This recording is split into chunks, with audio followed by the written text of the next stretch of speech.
Ақтөбеде мектеп автобусы өртенді. Оқушыларға лық толы көліктен кенеттен түтін иісі шыққан. Тот басқан темірдің артқы есіктері де ашылмай қалса керек. Балалар дін аман. Бұрынғы қорғаныс министрі қамауға алынды. Бас прокуратура Мұрат Бектановқа қаңтар оқиғасы кезінде жұмысына жауапсыз қарады деген айып тақты. Қазір экс-шенді уақытша ұстау абақтысында. Елордада жаңа мектептердің инфрақұрылым мәселесі қиын болып тұр. Сол маңдағы көлік кептелісін мұғалімдердің өзі реттеуге мәжбүр. Біздің дене шынықтыру пәні мұғалімдері сол жерде кезекші болып, регулировщик болып тұрмыз. Осы және өзге де ақпараттармен студияда Ләйла Дулатқызы, Сурда аудармада әріптесім Шырын Жаңғабыл, кеш жарық.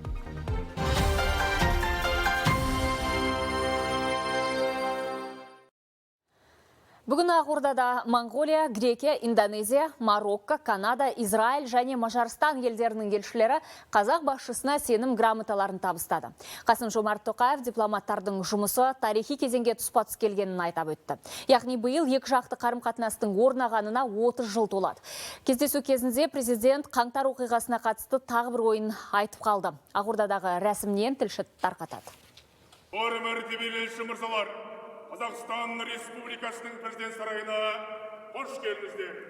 Мемлекеттердің байланысы бекем болуы дипломаттарға артылатын маңызды міндет. Елдестірмей елшіден деген аталы сөз де бар. Ақордаға келген олар әуелі көк байраққа құрмет білдірді. Жеті мемлекетпен Қазақстанның дипломатиялық қарым-қатынас орнатқанына биыл 30 жыл. Арада достық белдегі әріптестік орнаған. Грек Республикасының елшісі, Индонезия Республикасының елшісі, Марокко корольдігінің елшісі. Шара барысында президент қаңтар оқиғасын еске ала отырып, сыртқы саясаттағы ұстанымымыз өзгермейтінін айтты. Қаңтар оқиғасынан кейін мен кек алуға немесе жікшілдік жасауға ұмтылмаймын. Ел президенті ретінде Қазақстан азаматтарының жікке бөлінуін емес, бірігуін аса маңызды басымдық санаймын. Сондықтан жаңа Қазақстан тұжырымдамасын ұсындым. Бұл құжат этносаралық келісім мен көп векторлы сыртқы саясат сияқты айқын жетістіктерімізден бас тартпай, өткен кезеңде жіберілген әділетсіздіктерден құтылуға негізделген. Президент қазақ халқы бұл сынақтан бұрынғыдан да күшті, берекелі ел ретінде шығады деп нық сеніммен айтты. Осындай кезеңде Қазақстанға керегі достық ниет пен берік ынтымақтастық. Сіздерді пандемиядан кейінгі кезеңде өздеріңіздің дипломатиялық және саяси мол тәжірибелеріңізді екі жақты қатынастарымызды жаңа биікке көтеру үшін пайдалануға шақырамын. Қазақстан сіздердің мемлекеттеріңізбен арадағы екі жақты және көп жақты байланыстарды одан әрі жан жақты нығайтуға дайын. Шетелдің әлеуеті әртүрлі болғанмен Қазақстанмен байланыстыратын дүние көп. Шара кезінде байқағанымыз Канаданың елшісі қысқа ғана уақытта қазақша тәп-тәуір тіл сындырып үлгерген. Сізге тапсырылған өзіме үлкен мәртебе сыйлаймын.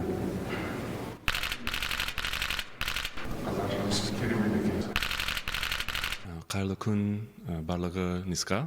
Канада Қазақстанның ядролық қаруды таратпау жөніндегі ұстанымына қосылады. Қазір сіздердің елдеріңіз үшін өте маңызды уақыт. Біз барынша қолдау көрсетуге дайынбыз. Венгрия смотрит на Казахстан. Қазақстан Мажарстанның орталық Азиядағы ең сенімді әріптесі. 2014 жылдан бері біздің байланысымыз стратегиялық деген сипатқа ие. Елші ретінде сауда-экономикалық байланысты нығайтуға күш саламын. Жиын соңында Қазақстан президенті дипломаттарға табыс тілеп, екіжақты серіктестіктің одан әрі нығая түсетініне сенім білдірді. Шерхан Жамбулұлы, Аршын Ахмет, президент телерадио кешенінің көмегімен ұлттық арна. Самұрық қазына қорын реформалау жұмысы қалай жүріп жатыр? Бүгін Алмас Адам Сатқалиев мемлекет басшысына есеп берді. Ол энергетика, мұнай газ және инфрақұрылым салаларындағы ірі инвестициялық жобалардың жүзеге асырылу барысы туралы баяндады. Сондай-ақ қор топтарының маңызды активтерін жекешелендіру және IPO-ға шығару жоспары туралы айтты. Кездесу қорытындысы бойынша мемлекет басшысы сатып алулардың ашықтығын арттыруға, отандық тауар өндірушілер мен жеткізушілерді қолдауға қатысты бірқатар нақты тапсырма берді.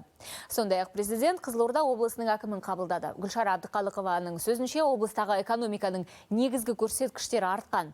Өңірде индустрияландыру бағдарламасының 3-ші 5 жылдық аясында былтыр құны 45 миллиард теңге болатын 4 жоба жүзеге асырылған. Сондай-ақ кездесу барысында Сырдария өзені деңгейінің күрт төмендеуі, тауарлық газдың көтерме бағасы, тасымалдау тарифінің шығындары мен жергілікті газ үлесін арттыру және агроқұрылымдардағы жер дауысында өзекті проблемалар баяндалды. Қасым-Жомарт Тоқаев түйткілді мәселелерді шешу үшін үкіметпен бірлесіп әрекет ету жөнінде тапсырма берді. Қаңтардағы бүлікке қатысты жаңа фактілер анықталып жатыр. Прокуратураның мәліметінше сот санкциясымен 469 адам қамауда отыр. Бүлікшілер 18 жастағы қарусыз сарбазды көпірден лақтыруға дейін барған. Абырой болғанда ол тірі қалды. Бас прокуратура мен Ішкі істер министрлігінің өкілдері өзге де тың мәліметтер келтірді. Сырттан қауіпсіздік күштерінің келуі бұзақылардың жоспарларына кедергі боларын білген соң, темір жолдарды жапқан. 3 жолаушылар және 5 жүк пойызының қозғалысын тоқтатты. Полиция мен ұлттық ұлан сарбаздарына шабуыл жасап, нысандарды қиратып өрт шығарған. Ал Талдықорғанда полиция ғимаратынан 20 тапанша ұрлаған күдікті ұсталды. Атыс қаруын алған ол нысанда оқ атты. Қызылорда облысында күдікті полицейге шабуылдаған серіктесінің денесін мәйітханадан ұрлап кеткен. Осылайша қылмысын жасырмақ болыпты. Яғни атыс кезінде шабуылшылардың бірі өлтірілген. Бір сақшы басынан ауыр жарақат алды. Азаматтар бастапқыда бейбіт митинге барғанып, содан кейін бұл бастаманы қылмыстық және деструктивті күштер ұстап, қиратау мен тәртіпсіздіктерді ұйымдастырып, мемлекеттік билікті басып алу мақсатында терроризм актілерін жасаған көріп отырмыз. Мұнан бөлек ұсталғандардан ұрланған қаруды сату фактілері анықталды. Жамбыл облысы Байзақ ауданында Калашников автоматын сату барысында 45 жастағы тұрғын қолға түсті. Тінту кезінде одан 300 мың теңге, көлік салонынан 2 автомат оқ дәрісімен тәркіленді. Қолды болған қаруларды іздеу және тәркілеу жұмыстары жалғасады. Алматыдағы Шаңырақ ықшам ауданында 2 адамнан тапанша мен автоматтың 5 мыңдай оғы табылды. Қорғану құралдары, танкіге қарсы снарядтар, тегіс ұңғылық қару мен пневматикалық винтовкалар да бар. Шабуылдар кезінде 3 мыңнан аса құқық қорғау органы қызметкері мен әскерилер жараланды. Алматыдағы қақтығыс кезінде әуежайға шабуыл жасады деген күдікпен 2 адам ұсталды. Олар Шаңырақ ықшам ауданында қолға түскен. Ішкі істер министрлігінің хабарлауынша, тергеу кезінде күдіктілердің әуежай ғимаратына шабуыл жасағаны және ондағы мүліктерді қиратқаны анықталған. Сондай қару-жарақ дүкенін тонауға қатысып, 15 тегіс ұңғылы қару мен 4 ойық ұңғылы карабинді жымқырған. Осы деректер бойынша қылмыстық іс қозғалып, тергеу амалдары жүріп жатыр. Бас прокуратура бұрынғы қорғаныс министрі Мұрат Бектановтың қамауға алынғанын растады. Құзырлы орган таратқан мәліметке сай, Бектанов қылмыстық кодекстің 452 бабы, яғни әрекетсіздік фактісі бойынша күдікті деп танылған. Оған қаңтар оқиғасы кезінде жұмысына жауапсыз қарады деген айып тағылды. Қазір сотқа дейінгі тергеу жүріп жатыр. Небәрі 4 айдан астам уақыт қорғаныс министрі болған Бектанов уақытша ұстау абақтысында отыр. Қаңтар оқиғасына байланысты алғашқы сот үкімі шықты. Алматыда жаппай тәртіпсіздік кезінде қару ұрлады деген айып тағылған 2 адам бас бостандығынан айырылды. Бұл туралы қалалық сот хабарлады. Айыпталушылар қылмысын толықтай мойындаған. 2 азаматқа қатысты 291 бап бойынша, яғни қару-жарақ оқты ұрлағаны үшін кінәлі деп танылып, оларға 5 жыл бас бостандығынан айыру жазасы тағайындалды. Ел аумағында атыс қаруын сақтау мен оны заңсыз алып жүруге қатысты профилактикалық шара өтіп жатыр. Оның аясында 459 азамат ұсталып, 792 қару тәркіленді. Бұл туралы Ішкі істер министрлігінің өкілдері айтты. Қаңтар оқиғасы кезінде аңшылық дүкендерден тоналған қару-жарақ пен жарылғыш заттар әлі де іздестіріліп жатыр. Бүгінге дейін 266 дана қару табылған. Бірнеше суық қаруды өз еркімен тапсырғандар да бар. Бұл азаматтардың әрекетінде басқа қылмыс белгілері жоқ болса, олар жазадан босатылады дейді министрлік өкілдері. Қаңтар оқиғасында аса ауыр жарақат алған 270-тен астам полицей мен әскери қызметші мүгедек болып қалуы мүмкін. Ал жарақатынан айыққандары қызметіне қайта кірісіп жатыр. Бүлік кезінде антына адал бола білген, борышын мүлтіксіз орындаған құқық қорғау органдарының мамандары мен тілшіміз Нұрсұлтан Тілектесов тілдесті. Сол күні басымнан темірмен ұрып, осы жерлерден қазір ішінде сүйегі жоқ. Сол кезден бері больницада жатырмын. Мамандандырылған күзет қызметі басқармасының аға сержанты Айбек Абуханов тәртіпсіздіктер басталған сәтте әріптестермен бірге республика алаңында болған. 5 қаңтар күні әкімдік ғимаратын бұзақылардан қорғауға тырысқан 100-ге жуық маман жойқын шабуылға тап болып, аяусыз соққыға жығылған. Гранаталақтарды, газ, шумовой гранаталақтарды біз енді қолымыздан келгенше төтеп бердік. Жаңағы акиматтың ішін бәрі газға толғаннан кейін біз сыртқа шығуға мәжбүр болдық. Сыртқа шыққаннан кейін осындай жағдай болды. Басымнан жарақат алдым. Қолымызда не келеді, соны істедік. Бізге атуға болмайды, бізден қолымызда қару жоқ. Бас сүйегі сынған Айбекке ауыр операция жасалған. Қазір үй жағдайында ем-дом қабылдап жатыр. Әр апта сайын дәрігерлер тексереді. Алда тағы бір ота жасалуы тиіс. Екінші операциядан кейін басыма пластик қойылады. Содан кейін бұйырса бәрі жақсы болса, жұмысқа шықсам ба деген ойым бар. Ал ұлттық ұланның 55-71 әскери бөлімінің батальон командирі Нұржан Баденов қол астындағы сарбаздарды бұзақылардың соққысынан арашалап жүріп жарақат алған.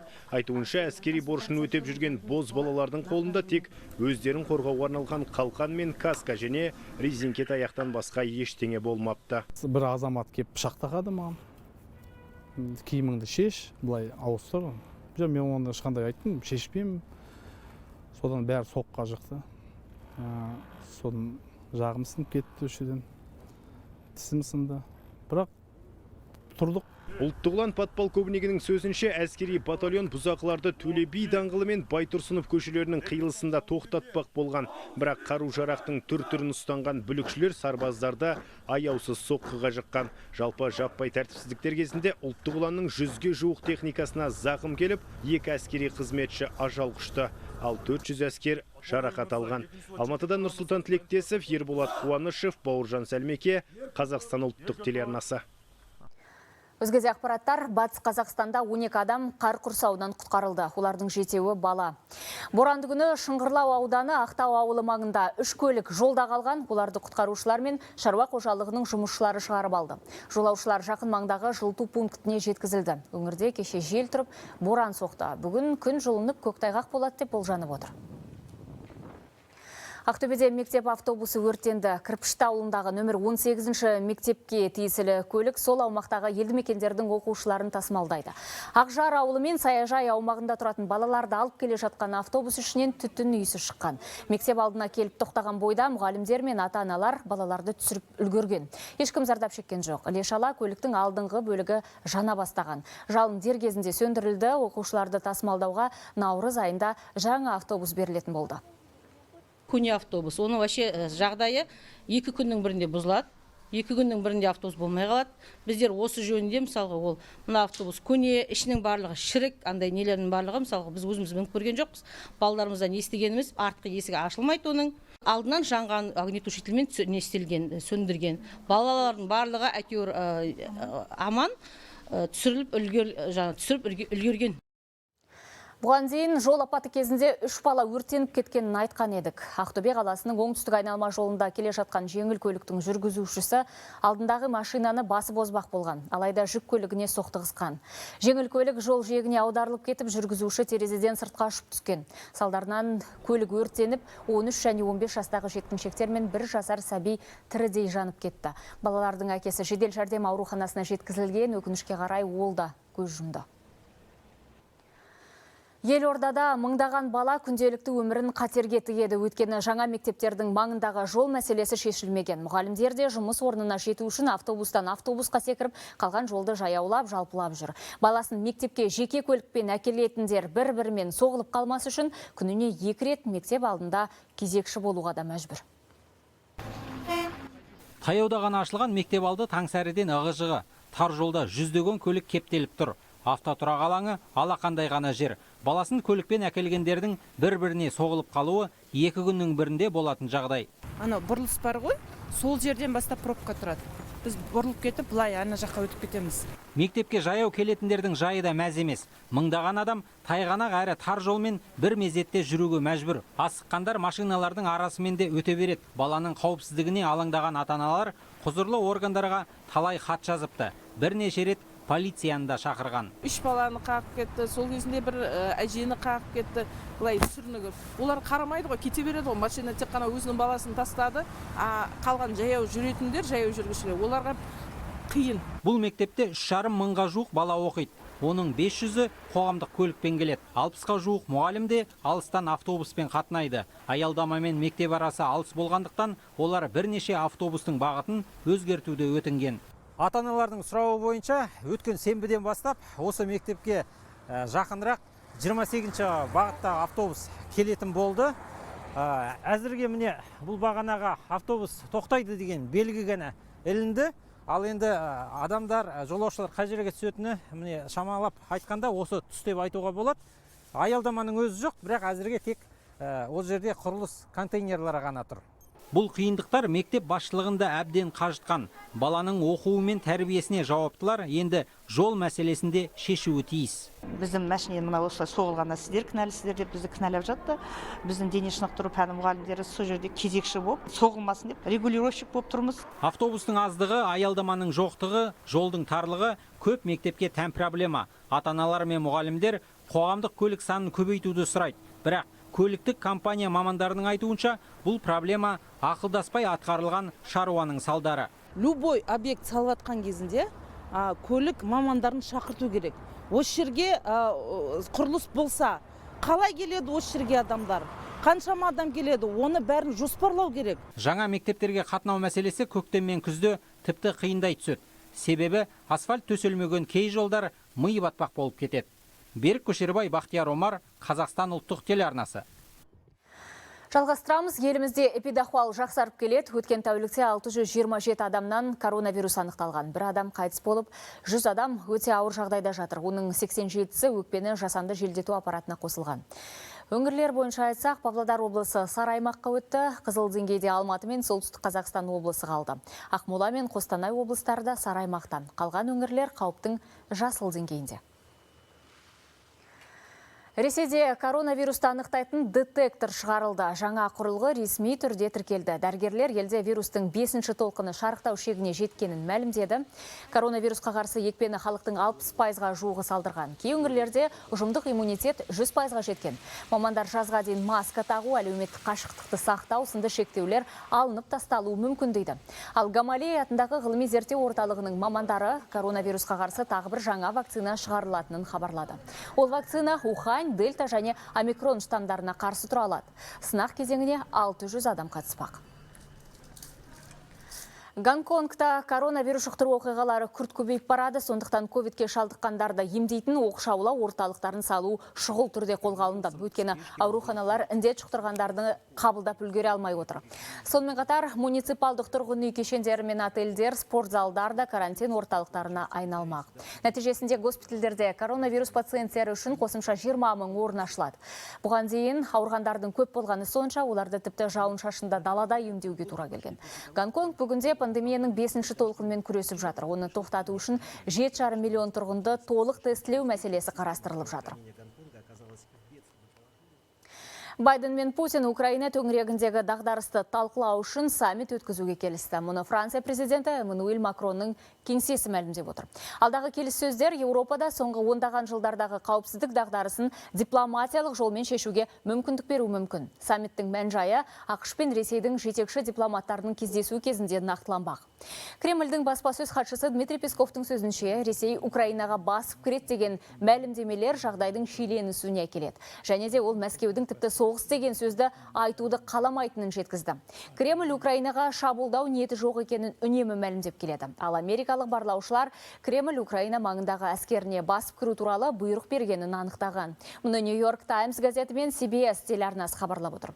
Олардың дерегіне сай, Ресей Украина маңына өзінің құрлықтық күштерінің 75%-ын аттандырған. Сонымен бірге Құрама Штаттар Ресей мен Беларусьтің бірлескен әскери жаттығуларды ұзартуына алаңдаулы. Ақпанның 10-ында басталған маневрлар жексенбіде аяқталды. аяқталу тиіс еді. Донбастағы жағдайдың ушығуына орай оны әрі қарай жалғастыру туралы шешім қабылданған. Айта кетсек, өткен бейсенбіде ресейшіл сепаратистер мен Украина билігі бірін-бірі Донецк және Луганскте снаряд жаудырды деп айыптады. Атыстан 2 бейбіт тұрғын қаза тапқан. Қазір Донбасс тұрғындары Ресейге эвакуацияланып жатыр. BBC-дің хабарлауынша Ростов және Воронеж облыстарында босқындардың көптігінен төтенше жағдай жарияланған.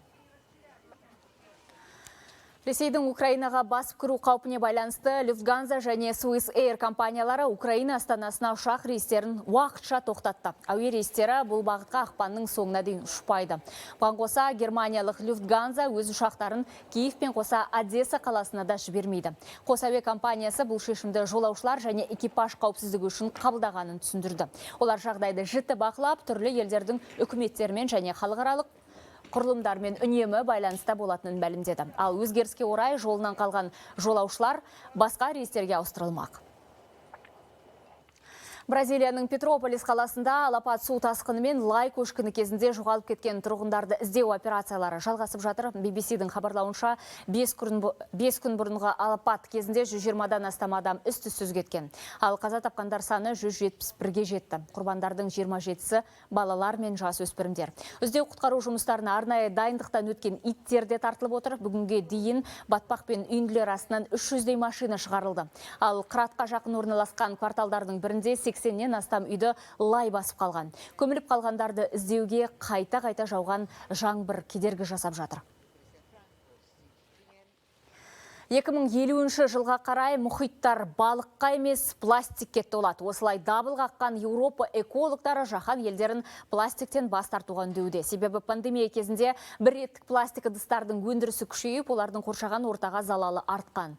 Ковидтен қорғану үшін қазір жаһан жұрты айына 129 миллиард маска, 65 миллиард пластик қолғап пайдаланады екен. Оны оңды-солды лақтырудың кесірінен қоршаған ортаға қыруар залал келуде.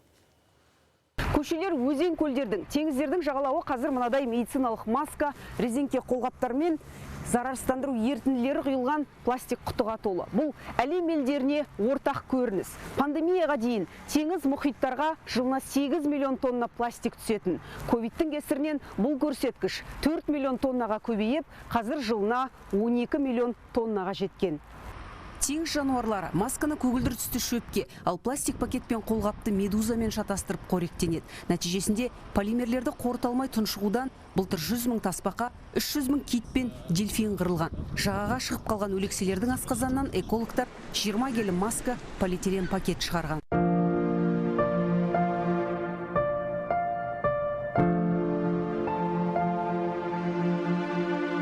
Бар жоғы 1-2 сағат киюге жарайтын маскалардың шіруіне 450 жыл уақыт керек дейді. Бельгиядағы өзендерді тазала қозғалысының жетекшісі. 5 жыл бұрын құрылған ұйымның мақсаты өзен көлдерді қоқыстан тазартып, 2025 жылға қарай мұхиттарға 100 мың тонна пластиктің тасталуына жол бермеу.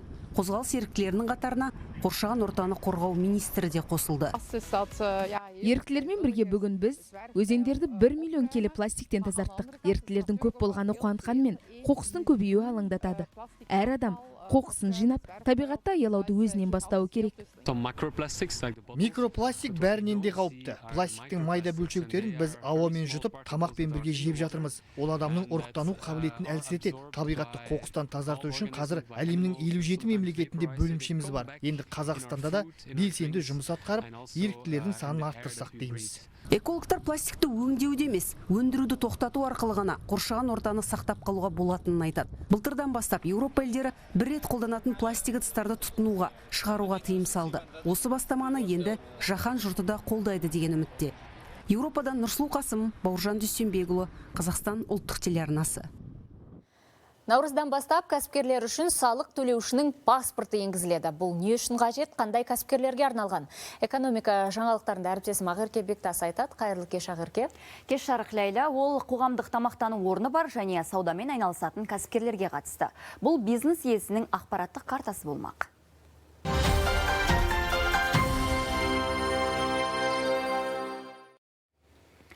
Елде 5 күнде 13 майнинг фермасы электр энергиясынан ажыратылды. Энергетика министрлігінің мәліметінше олар 202 мегаватт электр қуатын тұтынып келген.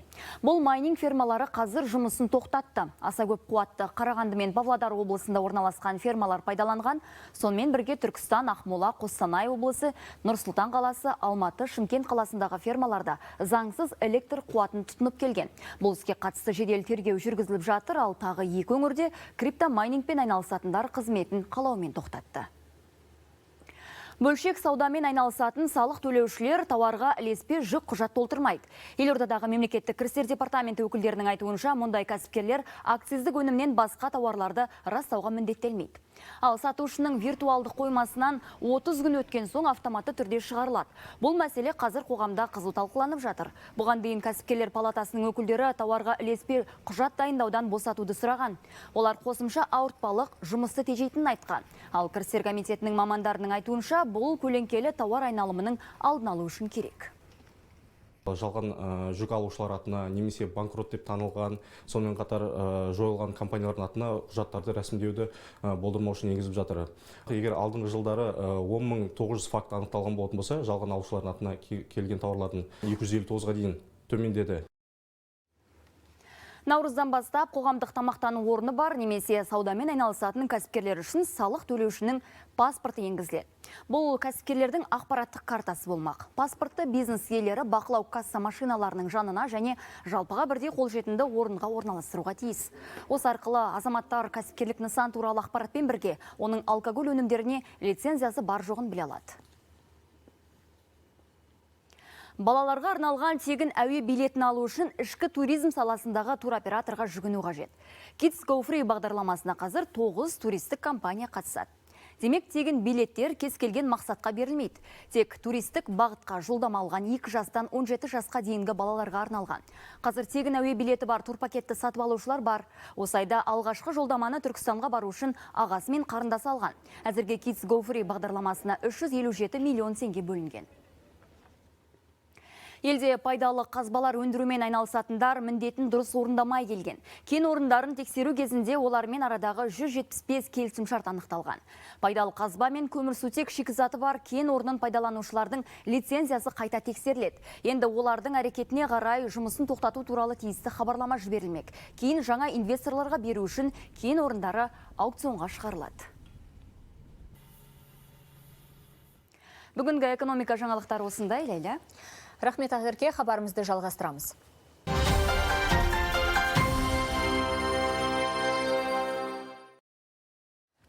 Алматы облысында жер телімін алып берем деп 7 адамды сан соқтырған алаяқ ұсталды. Ол Жамбыл ауданы тұрғындарынан 7 миллион теңгені қолды қылған. Жедел іздестіру шаралары барысында Жамбыл ауданының полиция бөлімінің тәртіп сақшылары Ұзынағаш ауылының 34 жастағы тұрғынын қолға түсірді. Ол Қайназар ауылынан жеке тұрғын үй құрылысына 10 соттық жер алып берем деп өз жерлестерін алдап қаржыны иемденген. 7 азамат күдіктінің үстінен шағымданған соң ол өз кінәсін толық мойындап отыр.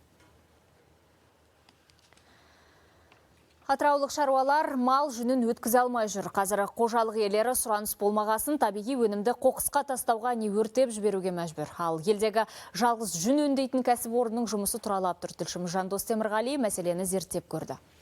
4 мыңдай асыл тұқымды қаракөл қойын өсіріп отырған жас қайрат қожалығы жылдап жиналған жүнді қайда жіберерін білмейді. Ал тонналаған өнімді өртеуге обалсынады. Амалдың жоқтығынан сыз тартқан ескі сарайда сақтауға мәжбүр. Қазір мұнда 10 тоннаға жуық қой жүні бар. Шикізаттың қоймада кәдег аспай керексіз болып жатқанына 6-7 жылға жуықтады. Тіпті кейбірі шіріп бастап жатыр. Шаруа өнімді бірнеше рет кәсіпкерлерге ұсынып көрген, бірақ сатып алушылар жоқ. Бұрын деген Орал жақтан клиенттер Орал қаласына алып кетіп жүрді. Қазір енді сұраныс жоқ. Тұрып тұрып өзінің сапасын жоғалтып отыр. 2000-ға жуық қойы бар Құрман қожалығында да осы мәселе. Шаруашылық иесі қой жүнін өткізуден бұрын оны қырқудың өзі қыруар шығын екенін айтады. Өнімді саудалап келгендер болмағасын өртеп жатыр. Өткізуінен қырқуының шығыны өте көп. Мысалға, каждый адамға бір малға 500 теңгеден ақшасын бересің. Кейін 2 қырқады ол малды. Қазір таңда 1 қырқады. Біздер қазір малдың жүнін далаға төгіп отырық, мусорға апарып төгеміз, өртейміз сол жерден. Ал осыдан 5 жыл бұрын 2 миллиард 400 миллионға салынған жүн өңдейтін жалғыз кәсіпорын шаруалардың игілігіне жарамады. Қазір шығынға белшесінен батқан. Көгілдір отынның өзіне 1 миллионның үстінде берешек. 70 қызметкерден 7-і ғана қалған. Жұмыстың тоқтағанына 2 жылға жуықтады. Мұнда да жүн тапшылығы басты проблема. Шикізаттың аздығы мен тапсырыстың жоқтығы кәсіпорынның жұмысын әбден тұралатқан. Жылына 500 тонна шикізат өңдеуі тиіс фабрика жоспардың жартысында орындай алмады. Себебі мұндағы құрылғылар мен Еділбай қойының жүнін өңдеу мүмкін емес. Атырауда қойлардың көбі Еділбайский деп айтылады ғой. Еділбайский ол қылшығы көп оның. Одан біріншіден біздің станоктарға ол өте тиімсіз. Екіншіден бана станоктардың бәрінде кішкене уа-уа ине тістері бар ғой. Соның бәрін сындырып үсіп тастай береді. Сосын одан шыққан жіптен ол уже айдиал емес, как киіз сияқты болып шығады, қап-қатты тап-тастай болып. Одан сапасыз болады ешқандай. Сол үшін біз ол Еділбайскийді алмаймыз біз. Шаруалар шарасыз, жергілікті атқамінерлер де қауқарсыз. Құрдымға кетудің азақ алдында тұрған фабриканы қазір жалғыз құрылтайшы зорға ұстап отыр. Бар үміт инвесторларда. Жандос Темірғали, Өнербек Жаңабай, Қазақстан ұлттық арнасы, Атыраудан. Түркістан облысында Кіші Шаян өзенінің арнасы өзгеріп, іргедегі ауылға қауіп төндіріп тұр. Жағалаудағы жарғабақтар құлай-құлай облыстық маңыздағы автокөлік жолы мен электр бағаналарының іргесіне жеткен. Елді мекенде жер асты суы да тартылып барады. Таудан бастау алып, арқырай ағатын Кіші Шаян іргедегі Ағыбет ауылы үшін тажалға айналды. Айналдырған 5-6 жылдың ішінде арна 100-150 метрге жылжып кетті. Жұрт биыл көктемде тағы да тасқын болса, өзен үстіне салынған көпір мен жағалаудағы электр бағаналары су астында қала ма деп қауіптенеді. Көпір құлауға айналды. Ол көпір құлайтын болса, ауыл балаларының мектепке қатынау қиыншылығы туып, ауылды айланып 4-5 километр өтіп келуіне сонда мүмкіншілік бар. Кіші Шаян ауыл халқының мал суарып, өздері де өзегін жалғап отырған арна. Бұрындары жағасынан еңкейіп қана суды іліп ала кететін өзеннің табаны бүгінде 200 метрге дейін төмендеп кеткен. Айнала жарғабақ. Зиян болғанда мұны жардан түсе алмаймыз ғой. Мал су ішу керек, халық сөрден су алу керек. Мынадан қайтып түседі 2 метр жардан. Өзен арнасының өзгеруі жер асты суының деңгейінде төмендетіп жіберді. Салдарынан ауылдағы құдықтар тартылып, кейбірі тіпті қаңсып қалды. Тереңнен тартқан судың өзі кермек әрі лай. 300 мыңға құдық қаздырып, қазір малға ғана беріп жатыр. Ішек, тұздың дәмі шығады, лайдың дәмі шығады. Қауіптің алдын алу үшін жергілікті билік өзен жағалауын бетонмен қаптау ісін зерделеп көрді. Бірақ бұл жұмыс тым қымбатқа түсетін түрі бар. Сондықтан арнаны өзгертпей, су деңгейін көтеру жобасы әзірленіп мақұлданды. Кіші Шаян өзенінің ұзындығы 4 километрге жуықтайды. Соның әр 300 метр сайын бөгет қойылады. Сол бөгеттер арқылы жоғары жылдамдықпен жоғарыдан келе жатқан таудан келіп жатқан сулар, сол әр бөгет сайын тастар сол жерге жинақталып, судың деңгейі көтеріледі. Бұл жұмысқа бас-аяғы 30 миллион теңге қаржы қажет. Құрылыстың жобалау құжаттары дайындалып, мәслихат депутаттарының қарауына ұсынылды. Алдағы сессияда жоба мақұлданса, құрылыс жазға салым басталмақ. Түркістан облысының Ғани Қалмаханов, Нұрлан Нұрбек, Қазақстан ұлттық телеарнасы.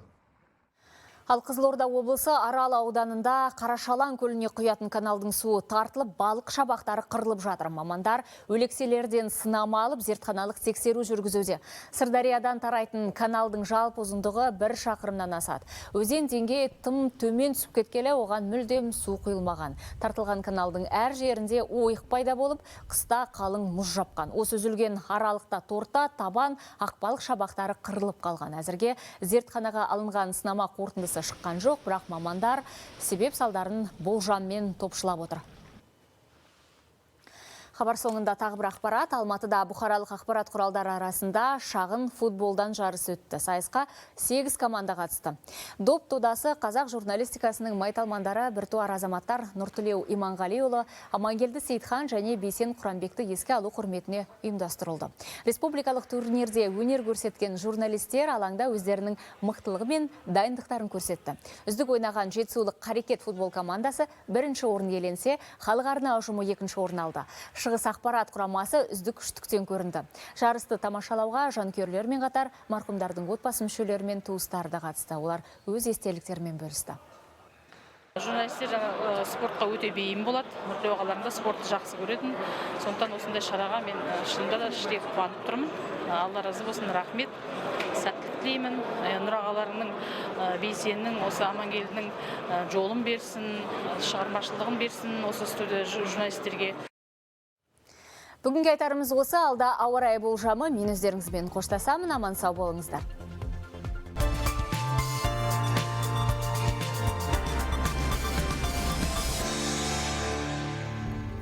Армысыздар, 22 ақпан сейсенбіге арналған ауа райы болжамымен таныс болыңыздар. Солтүстікте синоптиктердің болжамы бойынша қар жауады. Петропавлда күндіз 3, түнде 8 градус суық. Көкшетау мен Қостанайда сынап бағанасы түнде 6 градус суықты көрсетеді. Күндіз Көкшетауда -2, Қостанайда 1 градус суық. Павлодарда ауа температурасы күндіз 0-ден 3, түнде 13 градус төмен.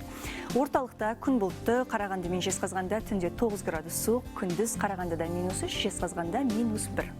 Еліміздің шығысында жауын-шашынсыз көшпелі бұлт шығады. Семей мен Өскеменде күндіз 1, түнде 13 градус суық. Батысқа қарай ойсақ, Оралда күндіз -1, түнде -4, Атырауда күндіз 9, түнде 1 градус жылы. Ақтөбеде термометр бағаны күндіз 1, түнде 2 градус суықты көрсетеді. Ақтауда күндіз 9, түнде 3 градус жылы. Күн кейде күн ала бұлтты, Талдықорғанда сынап бағанасы күндіз +5, түнде -6 градусты көрсетеді. Қызылордада күн ашық, күндіз 10 градус жылы, түнде 3 градус суық. Түркістанда күндіз +13, түнде +1, Таразда сынап бағанасы күндіз 12 градус жылыны көрсетеді, түнде -4.